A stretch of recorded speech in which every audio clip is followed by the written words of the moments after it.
Hello, I'm Jayce, and I'm going to be discussing the case for analysis, which is the impact of volunteer computing with Benevolent AI.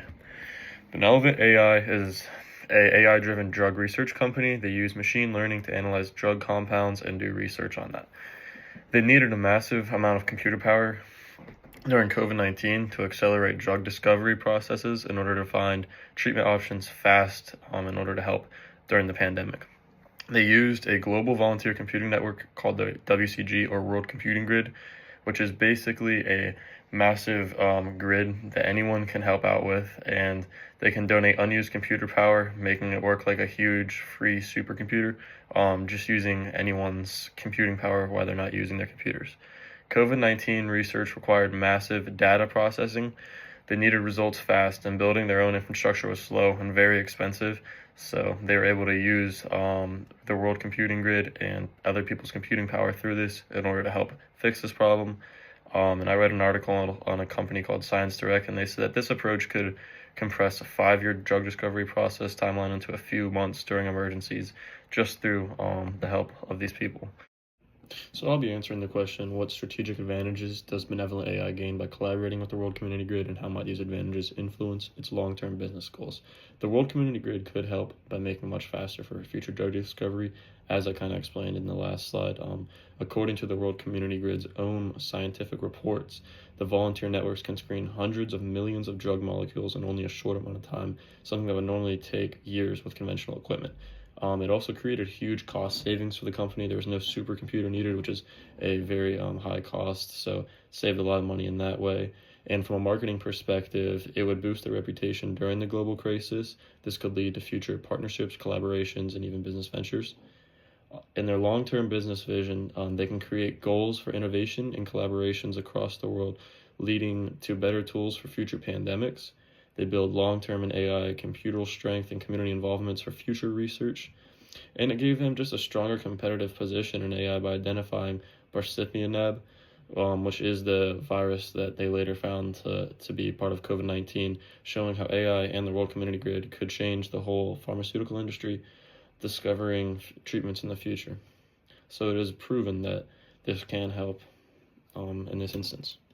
I would also like to draw your attention to the photo in the side of the screen. There's many challenges that come with this, such as complex data pipelines, poor quality, missing information, inconsistent databases. Biological data is hard to annotate, integrate, and standardize. Some diseases don't have high quality data, and real-time biological updates are difficult to process. There's also some ethical challenges that go along with this. These limitations help explain why Benevolent AI benefited from using the World Community Grid, because volunteer computing lets them run far more simulations to overcome weak data. And the World Community Grid's large-scale computing power helps strengthen. Looking ahead, the biggest opportunity for future innovation in the pharmaceutical industry lies in combining AI-driven drug discovery with volunteer or distributed computing.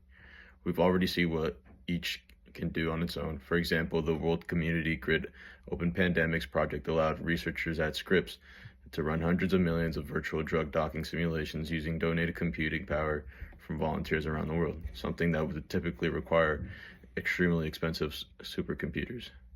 At the same time, AI platforms have become capable of predicting drug-target interactions and narrowing down promising compounds with far greater accuracy and speed, as highlighted in recent pharmaceutical AI research.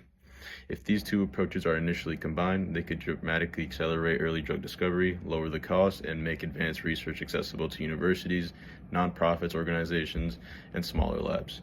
This also means the door can open for new public-private collaborations that focus on neglected diseases and rapid pandemic responses.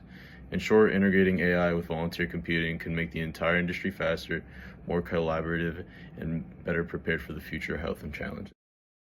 Hello, and I'll be going over the question, how can the success of Benevolent AI and World Community Grid initiative inform future volunteer computing projects in other sectors? The way I see it is transferable lessons from volunteer computing, applying WCG success to environment and social impact. Some key bullet points to point out here is open science. So it opens the science. It's just transparent. It's publishable outcomes, and attracts contributors. It's societal tech, so it's secure. It's a good platform, bionic. It's enabled global scale and low friction.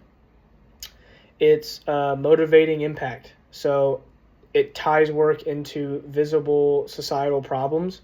It can show peer review results and CPU year milestones.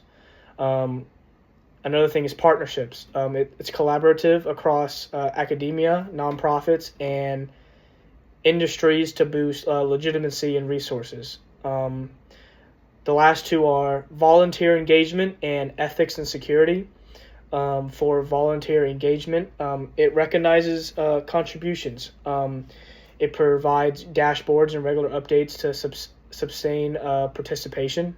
And then for ethics and security, it prioritizes client security, data minimization, and consent from outset. So for all that stuff, the